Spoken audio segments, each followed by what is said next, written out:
Welcome to Dining Room Stories with Domar and Andrea, where we take you behind the scenes of the restaurant business world with stories and conversation that inspire. Today we are super excited to have an exceptional guest, a living legend, TV presenter, owner of Caterina's Cucina and Bar since 1995, the queen of Melbourne Italian hospitality, Caterina Borsato. Welcome, Caterina. Oh, Omar, thank you for that huge introduction. Oh my gosh, I don't know whether I'm the queen, but I'm certainly part of Melbourne hospitality. You definitely are a queen. Caterina, welcome to Dining Room Stories. To start, can you share with us your journey from the early days to become a prominent figure in the Melbourne hospitality scene? Gosh, it's a long journey. Because you know I'm over 60 now, don't you? So that means I've got lots to say and lots of experiences. But look, I was a girl that was raised in the country. My father, of course, was one of those early waiters at the Society restaurant. So he was part of that early group of Italians that made such a difference to Melbourne dining. You know, they brought Italian food to the level, I think. It started with them and then we've brought it up. So I grew up in the country, came to Melbourne, went to Melbourne University. And the pivotal point that changed my life, I got a scholarship to go study in Italy. Now, you know that Italians born in Australia, they usually don't speak good Italian because we speak dialect. And I wasn't really formally trained anyway. I got this scholarship to study in Italy, and I got to Italy and I felt alive. That's what happened to me. I was in Perugia by myself and I was watching them having spritzes, walking to nighttime theatres, singing in the streets. It was everything that I perhaps didn't see here in Australia. Firstly, in the country, we didn't have it. But coming to Melbourne, I think it was still a very raw time and hospitality hadn't come into its full yet. So anyway, when I came back, even though I was studying to be an interpreter, I thought, I don't want to do this. I want to work with food and wine. And so that's how my journey started. I have not been formally trained, but I've had lots of formal training on the job. One of the things that I did realise, Omar, was it's actually not enough. To run a restaurant, it's not enough just to open up and sell food and wine and, you know, sell an experience. You've got to know a lot more than that. And part of that journey has been in creating a story around myself, and that's all through partnerships and relationships. So I got a job with the Carlton Football Club, which was incredibly important for me because it introduced me to a corporate market. So, and you know, I run a corporate restaurant. And what year was that? So, oh my gosh, back in 1984. Wow. Now you really know my age, okay? Yeah, I born in 86. Oh, you weren't even born. Oh my God, oh my God, oh my God. But 1984, and it was such a cultural lesson for me. Here it was, this Italian girl in the middle of this football club, which I was surrounded mainly by Australians, even though the Italians and the Jewish money was in the club. But I was working with mainly Australians. It was hysterical. And I remember going in there with red shoes and a black skirt. I still remember it. And they looked at me as if I was crazy. I got dressed up to go to my first day on the job. Anyway, there was a little bit of resistance, but I fell in love with the idea of a corporate market, and they taught me many things. And those were the people that when I did open my first restaurant in 1989, they all followed me. See, it was developing the relationship. They would never have known who I was. So I did a bit of groundwork before. After the football club, I also worked for Spotless Catering Services, who took over the catering at the Carlton Football Club, and then they moved me on to the MCG. So I did special events like Square Leg, which was catering around the cricket. You know, Australians love cricket. Yeah. And various things. We did a performance of Aida at the football club, all sorts of stuff. And I loved my time, but it was the corporate market. But I always knew that my calling was to go back into restaurants at some form because I supported myself at Melbourne University by working in restaurants at the time. Fantastic. And then after that period, 1995, you opened your... No, I opened up a restaurant before that. Before? What was called? It was called Borsato Ristorante. Borsato, in Lygon Street? In Nicholson Street. And it was in the wrong spot. Everything was wrong about it, but yet we managed to actually get a chef's hat in the second year of our business. And it was a nighttime restaurant. We didn't get much trade down there because it was, as I said, it was not in the right spot. Yeah. But we did manage to capture an audience, and we were busy. And how did you move to Queen Street, where you opened the iconic Caterina's in 1995? Well, do you know that business relationships are like marriages? They are. Like it can be hit and miss. You're together for hours upon hours, but more than that, it revolves around money. Unfortunately, that partnership did not go very well. I was incredibly raw. I knew very little about business. I was like this bright-eyed girl from the country thinking, oh my God, this is my dream. Well, it was a broken dream for me, but I learned about business. And I learned that you have to actually be in control and not let someone tell you this is how it is. This is what we should be doing. No. So anyway, it was 3 years. It did put me on the map, and I was doing a little bit of radio then. A guy called Ross Campbell, who was on AW, got me on air. You know, I was just wanting to explore hospitality in Melbourne. I also realised that I wanted to make sure that I would be true to myself. And even though of course you have to chase money, you've got to survive. Absolutely. But I had a dream about bringing real Italianism to Melbourne. And at the time, there weren't many people really doing it. But Bill Marchetti, who was there during that time, and I had many conversations with him. Now, you're probably too young, and so are you, to know who he is. But he was a major force in Melbourne. Marchetti's Latin, to me, is the restaurant that brought squid risotto, La Bolognese, all the classicals, but really raised up. And he had the top people in Melbourne going there. I mean, Florentino's was there, but it was Marchetti's Latin that, for me, was the pinnacle. Anyway, so yeah, we went into the city, and that was an interesting time because I'd got from one bad partnership and I was about to get into a second bad partnership. But the good fortune of the customers that I had met when I was there consulting for that year was that they basically backed me. And they use the word crowdfunding at the moment, but actually, yeah, I guess I was crowdfunded, and it's not a new story. Most people in Melbourne know. I'm not going to make any apologies about it because basically I had negotiated with the owners of what was then a hotel to come in as a partner.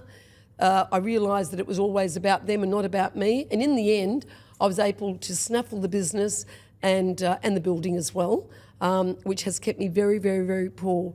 It's not something that I would suggest to anybody. I didn't have a choice. And all those incredible corporates that I'd got to meet basically crowdfunded me and gave me the money to get me into business because I had nothing. So that's incredible. But you deserve all your success. I know you personally. But I thank those people, Omar, because without them, they believed in me. I was raw. I was honest. I had a dream. And those people are still my friends today. But you over-deliver on that. Yeah, well, you know, we all have dreams, don't we? Absolutely. Sometimes they don't always work out. My first restaurant was a dream, and I failed. That's okay. Yeah, that's great. And you put a lot of effort into this, and it's great that you found like people helping you out over your journey. Yes. Yeah. So what's important, like for like a new young restaurateur that want to start today, like what's important? What would you recommend as like tips as a starter? What do they do? Should they choose the right location? What about it? What do you have any tips for them? Like new young people coming into business? Yes. Well, you've got to do your groundwork. One of the things that I might say is that you nearly need to understand business before opening up any business, be it food or fashion or whatever. Especially now.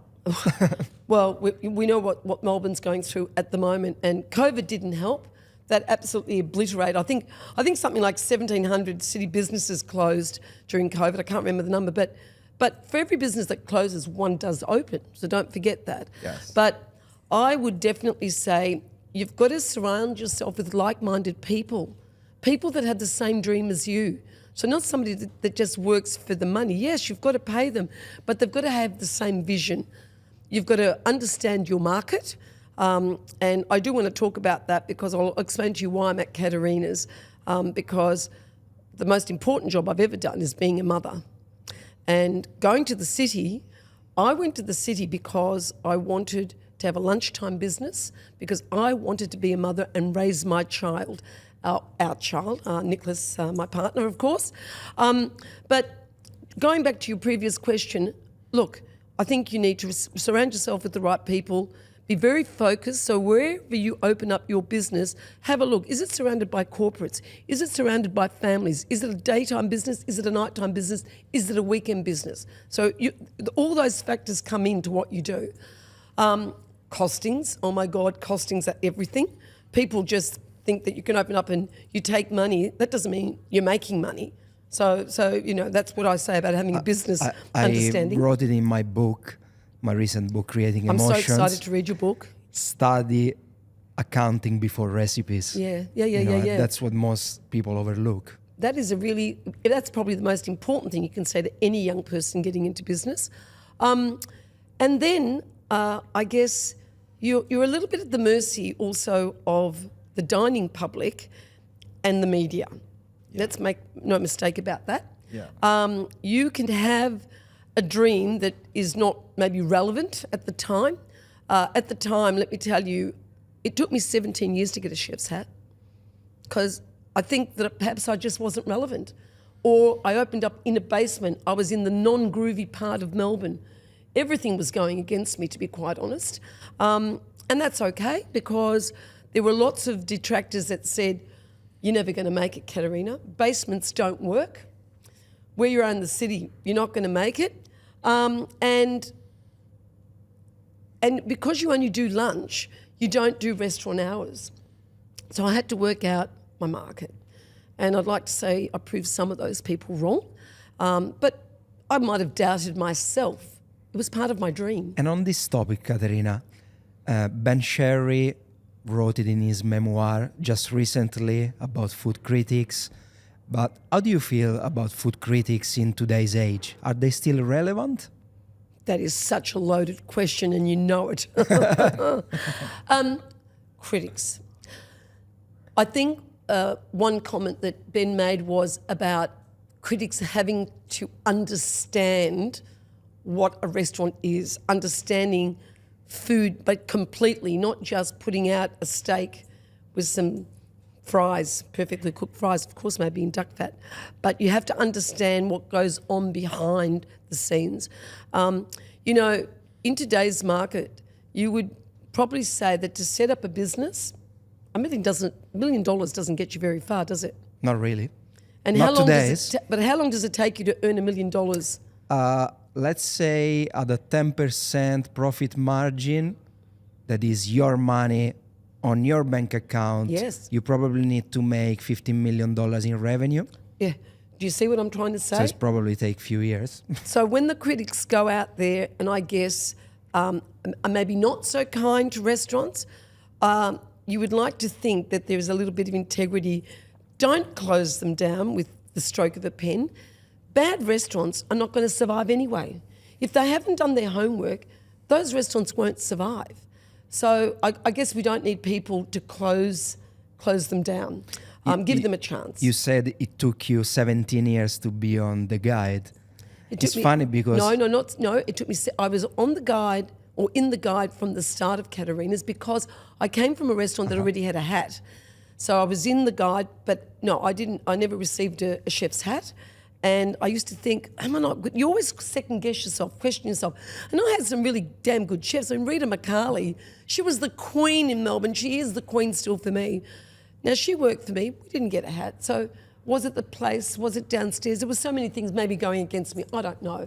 But do you think it's related to, could it be to a gender kind of because it's harder, I guess, for a woman to be in business, right? It's probably... how do you feel being a woman in business? Bloody hell, it was bloody tough, and it still is. Things are changing. Let me just tell you, when I worked at the Carlton Football Club, and that was a really male environment, with no disrespect to them, it's just the way it was. I physically got manhandled and I was thrown against a cool room door. Whoa. Do you know what that means? You can't do that today. There were no rules in those days, but that was a reality of my job. I wasn't the only one. That guy, by the way, got sacked, and I did get a personal apology. But I'd like to think that people like me have paved the way for women out there, that we should be equal. You judge us on what we do. Yes. But being a female, look, I've just gone through a pretty rough period in my life, which we will discuss later on. It hasn't been easy being a woman, even in the building trade, if I could just say. You know? In fact, you had a pretty catastrophic event. Yes, back in May, we burst water main on Queen Street, completely flooded my restaurant, my beloved restaurant. I still remember the day that I walked in. I just was in shock. This year marks 29 years for me, on October the 25th. And in my 29th year, I have been out of work since May. Sure, I have insurance. Good luck with that, guys. Oh my gosh, I've learnt plenty about insurance company. I've learnt plenty about building companies wanting to get me back up and running. But it's my place. You're not going to tell me how my place has to look. You're not going to give me a cheaper door just because you're going to make extra money out of me. No. So I have learnt to really fight. I'm not going to lie about that. And I am Italian. I'm a bit loud and I'm a bit emotional. But, if it was any other person, maybe a young woman in her 20s, she may not be as forthright as me and as vocal as me. So I don't know. You just got to be strong about it. Yeah, that's amazing. So you were also talking about work-life balance in that sense. About You say work-life balance. You say you choose also the location because of you could do lunches and spending more time with your family. Yes. Well, let me just tell you, when I opened up Caterina's, which is 1995, and our adorable daughter Allegra, was born in 1998. I didn't have any help in Melbourne because my family's in the country, and my partner's family, well, they were ageing. So it was a very lonely journey where my daughter was born, and literally she was in that office for the first year of her life. Not the perfect way to enjoy the first year of your child's life. I can relate to the question. So my daughter was the same when she was 2 years old. It's tough where mothers are meeting and having coffees. I couldn't do any of that because I was running a business. And at the time, Nicholas, my partner, who is a musician, but he was in the kitchen. He trained himself to make pasta because, there was no money at the time. As I said, we went in on the back foot. Even though they lent me money, I still had to pay it back. So let's not, People see didn't all the give me money for success nothing. now and they think it came easy, but it didn't at all. Look, I remember at the time when I went to the bank, banks now have really tightened up. But at the time, if I didn't have those incredible guys at the bank vouching for me, they were never going to advance me the amount of money. And look, what we borrowed at the time might equate to, in today's terms, way over 3 million. Wow. I was a young woman with the dream of having a baby, and I had all this debt, and I was drowning. I did second guess myself because I didn't know whether I could survive. And the first 2 years, we made absolutely no money. Just think about it, $3 million in today's market. Incredible. So maybe I had guts. Nicholas was behind me and my family, but it was very scary for me at the time. It's all right sitting here now, 29 years later, but with all the I still experience. remember it. I believe entrepreneurial people are a little bit crazy because otherwise, if you understand, how much work there is behind, you wouldn't start. No, you probably wouldn't. But No. as Tony Robbins says, if you want to take the island, burn the boat. What does it mean? If you don't know how to swim, you want to go to the island, burn your boat, you're going to go to the island. Oh, and that's what happened probably.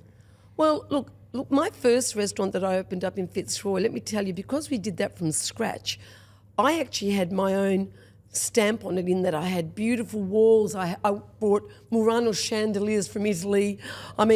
Beautiful, the best toilets. Toilets are so important. I had them built, and I remember one of the reviewers at the time, I think it might have been Stephen Downs, saying, impeccable toilets. This gorgeous Veneto guy did it, a friend of my dad's did it for me. When I went to the city, I inherited a really ugly downstairs building with crappy toilets. It was a beer-soaked place. It's taken me all of 29 years to actually make it my own. I'm a collector of antiques. That is my other passion. I love old stuff. Don't give me new stuff, not interested. Yeah, I might want lovely concrete floors, but the other stamp is my personality, and I go to auction, I buy online, I do all sorts of stuff. So it's taken me 29 years to do that. So when I went there, I didn't have the beauty because I didn't have the money. So as I said, you can have this dream, but it does take a long time to get to the end point. I've been many times to your restaurant and it's always been impeccable, a beautiful touch. Is the new Caterina, let's say, after the catastrophic flood, gonna be the same? Gonna be a little bit different? Well, can I just tell you that I guess the beautiful thing about Caterina's is being underground is very private. So people own corners, they own tables. I can rattle them all off. And that's how it goes. It's very private. It's not like a club. I know that people have described my place as a club. It's not that. It's just that people are doing business. I wish the government would listen, that they should make, food tax deductible, because people still do business around tables. They do. When that came through, when they took away, the fringe benefits tax, I couldn't understand that, because they're also taking away the food from people that work there, the waiters, the bread people, whatever it is, the cleaners. I mean, come on, governments, listen to us. We need your help at the moment, because hospitality is pretty scary, but they do business around my tables. So it was a very specific business model, and for 2 years we made no money. It was really, really difficult. Now it's a bit different, and I've learned a lot of stuff, and I've grown as a person, and so I've grown with my staff. My staff are everything to me. They're like my extended family. I don't have too many enemies, I'd like to think. Maybe a couple of people that finished off a bit badly. That's but, okay. We all have those ones. Oh, it happens. You just move on. For every person like Caterina that closes, there'll be somebody else taking my spot. Don't think that you are that special, because there'll be someone right behind you. And so with staff, you're going to miss them, but there'll be somebody else, of course. Yes, and how do you handle demanding customers, or how do you train your team to actually? Especially you have a pretty powerful crowd, politicians, judges, corporate, very strong personalities there. Well, I've grown up. In the early years, I would actually be reactive. Okay. I mean, I have marched people out of my restaurant. I've grabbed them by the hand and walked them out. People that have been disrespectful to my staff, especially some of the girls, sexual comments. I won't put up with that. I just don't. Not now, because I was one of those victims maybe a long time ago. No, I don't want to use the word victim. It was because it was a different time. Yeah. But if somebody makes a complaint and they're really unhappy, it's not about the money for me. Because if you don't try to make it up to them, it's such an emotive thing, eating, they're paying money. Oh my God, just give them another meal. Do the right thing. Yes. You don't want unhappy customers, because they're only going to tell another 10 people, they're going to tell another 10 people, and then it goes on. Yeah, but I don't want a bad sometimes reputation. you have those customers that they think because they are paying, they own you. Why? Yes, that's right. They're not, Yeah, no. Look, loyalty does run for me in my restaurant. I get loyalty because I get a lot of regulars back. But the people that come once a year, they're not going to be just loyal to me. They try all sorts of places, right? And so, as I said, it's not about the money for me. I want them to go away happy, and I want them to come back. And so my staff are trained to make sure that we deal with most complaints the right way. Yeah. And that's how it should be. Yeah, that's great. And you have great and leadership style. How does it work with your staff? Is it always? Do you have someone eventually that's going to take over? Who wants my business? Nobody wants it. Nobody wants it. Look, I've had my manager has been with me for 29 years. That young lady who's now, the mother of two boys. A mother and a woman. She's a woman. Oh, yeah. Yes. Do you know, she came to me at my first restaurant and did a year while she was at hospitality school at William Inglis. She went to work at the Hyatt under people like Shannon Bennett was there, major people were there. The gentleman from Donovan's, Kevin Donovan, who recently passed away. So she had great training. When she came to me, she was young and raw, but she has grown up with me. 29 years. I owe her so much. And they call her Caterina's. They call her Caterina. Really? That's the reality of it. She can be Caterina. She takes away a lot of stress from me, but she loves the clients as much as me. Now, you need a really strong, she's not a number 2, she's a number 1 like me. I can confirm that. I know her. You know, but in any business, you cannot run it alone. You need a team behind you. Incredibly important. Do you think there is a common misconception about what it means being a successful restaurateur? Well, the misconception is that they only see you when you're successful. So you've already done the hard work. I mean, I've done 29 years. So if you had asked me that question, 15 years ago, I might have a very different answer.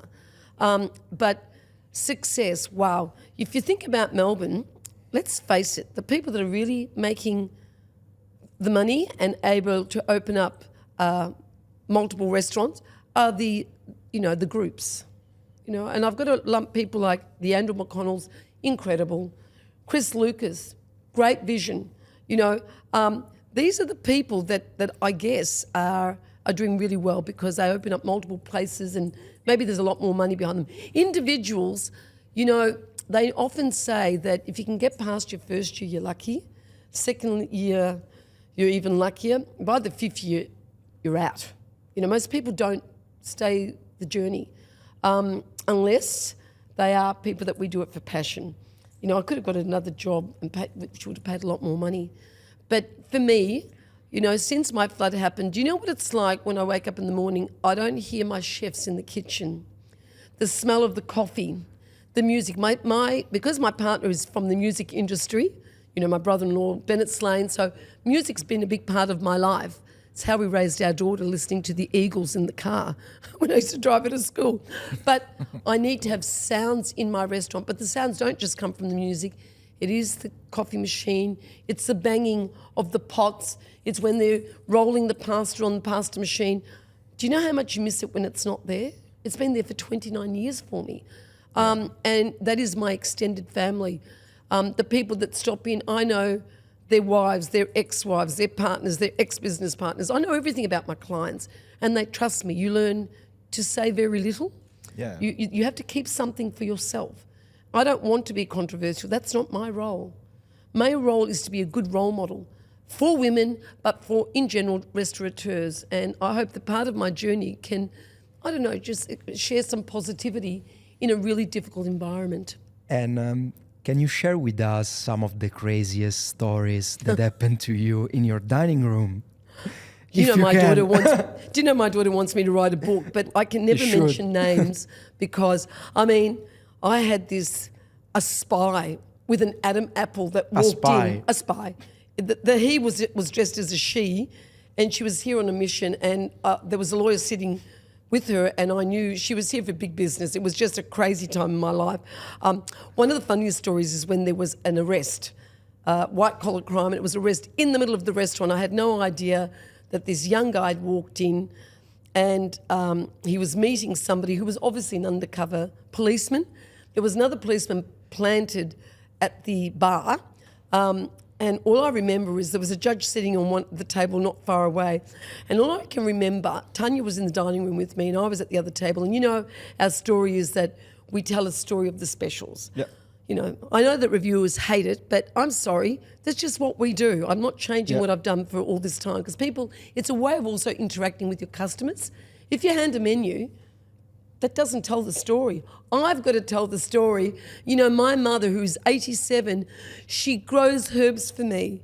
She gets that up from her garden and hands them clean and ready for my staff to use. I'm going to tell that story. Or when my brother used to go fishing, there are things that I can say that are personal to me. Customers grow with you. They know my family even though they don't know them. But anyway, we were there doing our specials. And all I remember hearing was, now put your hands on the table and make it easy for yourself and for the restaurant. And I just remember, I could just see this guy. Anyway, basically what happened, it was an arrest. And I remember he had a Crown Lager. In those days we had Crown Lagers. Now we don't. But, and he said, don't cuff me and let me pay for the beer. And I said, yeah, let him pay for the beer. Please. You go, I need every cent. That was a funny Let him pay. bit. And they marched him out. And even though that, but there were customers everywhere. It was hysterical. Everybody the whole dining room stopped. Yeah. And there was the day that, a guy had a heart attack. There were 110 people in my dining room. You know what lunches are like, Omar? Crazy. They're not night times. No, it's crazy. Night time's different. You have lunch, it's one hit. And a guy had a heart attack and dropped dead. And I said, I don't care. Stop service, stop cooking. We're going to try and save this man. And I said to the people at the time, do you know what? If you can't deal with saving a life, it's much more important than the money I'm going to take today. And you know what? They accepted it. There was the time when there was the gas, oh my God, the gas strike. And I did something so illegal because I grew up on a farm. There was no electricity. And we had burners, but we had no lights, we had no nothing. And I remember my brother bringing down this huge gas bottle. I don't know how many litres that is, if you call it in litres. Totally illegal. Brought it inside the restaurant. So, sorry, we had electricity, but we didn't have the gas. And we just were cooking with this illegal thing. It could have blown up at any time. It was just the craziest stuff.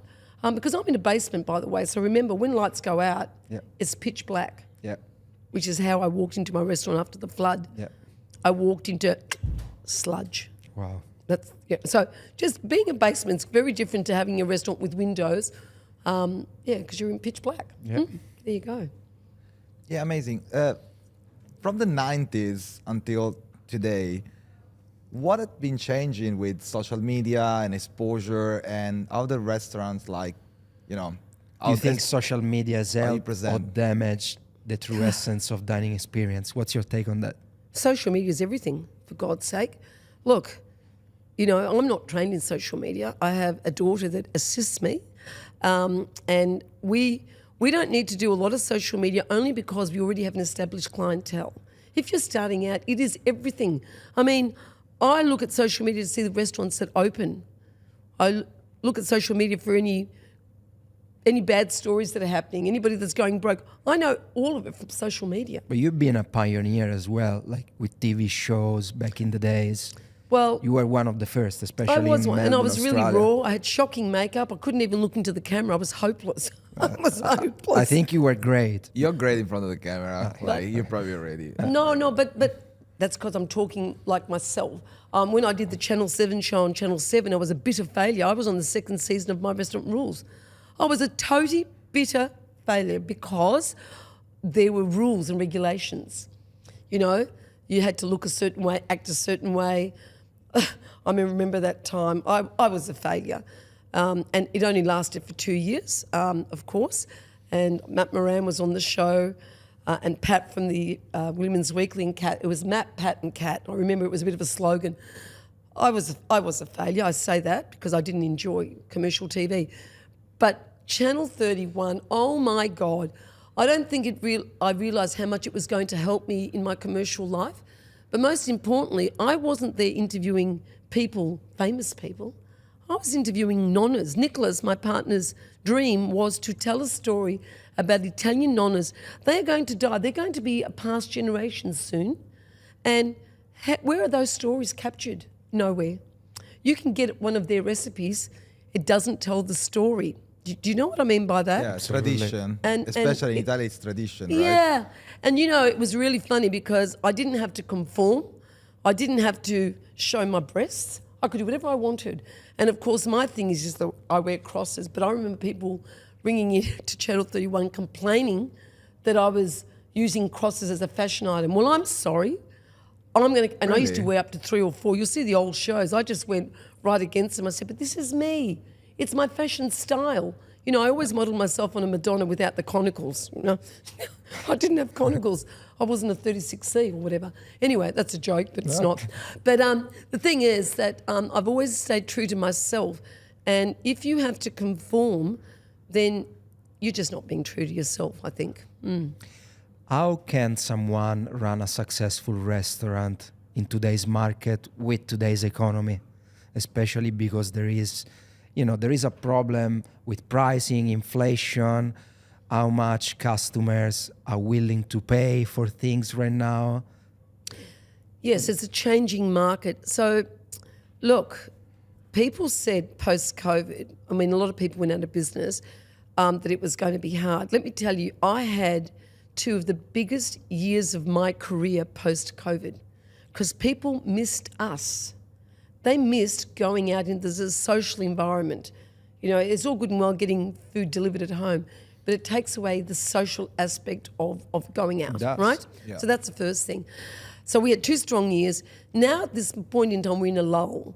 And once again, if you haven't done your sums, I would say this, that if you're going to open up a business, I think you need 6 months' expenses in the bank, and most people don't have it. I don't know whether you agree with that, but I agree, but that's a lot. It's a lot. So 6 months is wages and rent, because they're your 2 biggest things usually, forgetting all the incidentals, because then you've got insurance and everything else, and then just the food and wine. I mean, I started off with 30 wines when I started off. I didn't have enough money to buy alcohol. Now I've got 500 different wines on my list. I know that because they took 9,000 bottles off my premises after the flood. Am I crazy investing in that? Well, no, it's not a bad idea. That's a compounding investment. It is over a compounding. 30 years You almost. add money to every year you hold it on, or hold on to the stock. And people find some old stuff. It's hard to get old wines. So my thing is, don't start on the back foot. If you have a dream and you haven't got the money, don't do it, because you won't get through that first year. It's really hard eating baked beans for a year. You know what I mean by that? I do. I love baked beans, but I ate baked beans for 2 years. So that's the way I see it. Don't start off on the back foot. And also try to, as I said before, read the market. If you're going into the suburbs, you might be more likely to have families or children's and prams. You've got to account for that. In my restaurant, I mean, I take prams, but we don't get those sort of people in because it's a corporate market. Yep. And so I need more wines to make them happy. I remember customers saying to me, you know what, Caterina, you just don't have enough wines on your list. And if we want a choice of French champagnes, and they didn't come to me. So in order to get that market, I had to increase my list. I mean, these are all the things I've learned along the way. It's incredible. Thank you. Yeah, that's amazing. So in general, during COVID, of course, everything changed, and then people want to socialize again. But how the business changed with the delivery app and all these new technologies and stuff? How has business changed? Well, at the end of the day, there's something really basic in running a business. You need to have a menu. You need to have a relationship with your supplier. You need to order the food. It needs to get delivered at the right time, not at 1 o'clock when I'm in full service, which is why I got my loading zone reinstated. Thank you to one of the councillors in Melbourne. I made a bit of a song and dance about that. I mean, they come to your door. They can't find a spot. They've got to park 2 blocks down the road, and they bring my deliveries after midday. There's no sense in that, is there? I never thought about that. Yeah. So Well, thank you let for just letting tell me you, know. Thank it you. happened to me, and I had a complaint, and the City of Melbourne reacted. Thank you. And you have to be able to pay your bills. Yeah. Okay? So I don't know that that's actually ever changed in the 29 years I've done business. Once they used to let you get out to 3 months, that's not happening because the people that are supplying, they are also not all big business, and they need payment so that they can buy their next lot. So I don't think that's changed. I think it's a moving market with wines. Look, I've got a clientele that's not really interested in orange wines. I've tried to like them. Maybe I don't understand them. I don't have a list of orange wines. Whereby once I used to sell Shiraz or the top end, Penfolds, oh my God, the Henschkes. My market's changed. They want Italian wines. They come to Caterina's for Italian wines. Yeah. So I've had to move with the markets. As I said, it depends the sort of business you are running. You have to work with your market. Yeah. So that's really, really important. And that's great. The music, the atmosphere, and the basement, that's all great. So it seems like you have a lot of attention to details.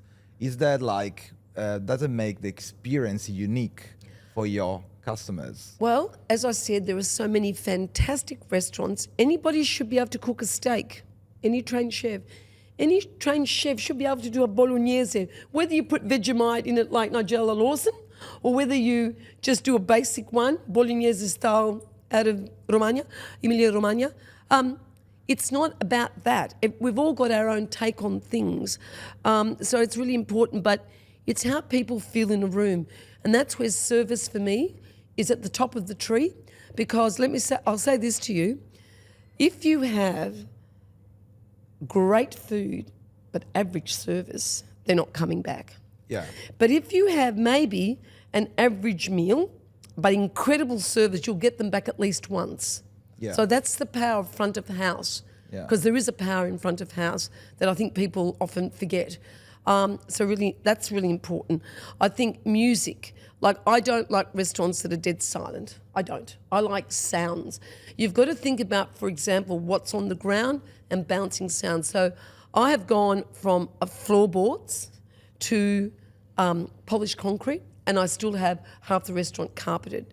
But I got an acoustics engineer in to teach me how sound develops. And I realised that the sound on wood is a different sound to concrete, but it's not necessarily noisier. It's a different pitch. So I educate myself in things like that. Do you know what I mean? I think in today's market, you've just got to get the sums right. I'm going to just bang on about this because that is still going to be the most important bit. And I go back to what I said before. Clean toilets. Clean toilets. Good front of house. Yeah, what I was saying before is like sometimes you get to a restaurant and the toilet is really dirty, so it's not really a good impression before you're just actually sitting on a table, if it makes sense. Oh. I mean, I expect the kitchen to be more clean, but in general, like the impression passes through like toilets do, right? But you're right. But you see, I had old toilets for nearly 25 years because the body corporate wouldn't let me change them. And then recently I said, oh, bugger it, I'm just going to, and it costs a lot of money. I mean, I think I've got, let me see, 6 cubicles and urinals.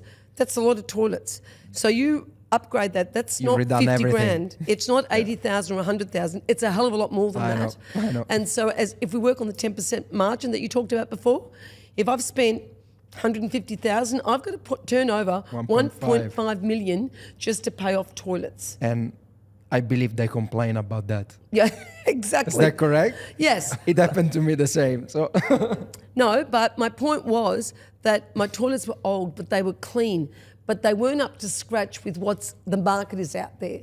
So I just realised, well, you know, Caterina, I'm going to dedicate this money to my bathrooms. That was important for me. Yeah. I couldn't do it 29 years ago. I couldn't. as restaurateurs, I believe we don't sell food and wine, but we sell experiences through food and wine. Absolutely. That's what I always tell to my staff. They want to hear the stories. They want to hear stories of what the place was. I mean, places even like Florentino's. I mean, my uncle was a cellar master there under Sindos. There are stories going back. My father, as I said, was at the society. I've got so many stories, so many photos. I mean, it was about the people that ran the places, some of them controversial. But that's what makes Melbourne so special. And you know what? If you have a dream, just go ahead with it. Don't expect to make money. If you're going in just for the money, you're going in for the wrong reasons, okay? You can make money if you're good at it, but that shouldn't be the only focus. Go and get a corporate job And if you want takes to do time. that. And you need to have patience and takes time. Caterina, what's next for the new Caterinas? When is the reopening? Well, do you know what? I'm going to say this. This 6 months off, I have become the client. I haven't been a restaurateur for 6 months. And I have gone out and I've seen what makes me happy. And the most important thing is the word experience. I don't want people kneeling down at my table as if I'm their buddy. You're not my buddy. I don't know you. I'm there with whoever it might be. It could be my partner, my husband. It could be with a business colleague. So I just want to have service. I want to have a bit of respect. I want people to look at me in the eyes when I don't want them to. Now today we've got, would you like a no. I want you to look at me in the eyes and pretend if you don't mean it, that you want to serve me. I know there are difficult customers out there. It's got to be in your blood. That's all I'm going to say. So hospitality out there, you know, it's hard to get great employees. It is, but you can get somebody and train them up. So being the client has been the most wonderful part of my time off. Otherwise, I would be crying after what's happened to me. Can imagine. When is the reopening?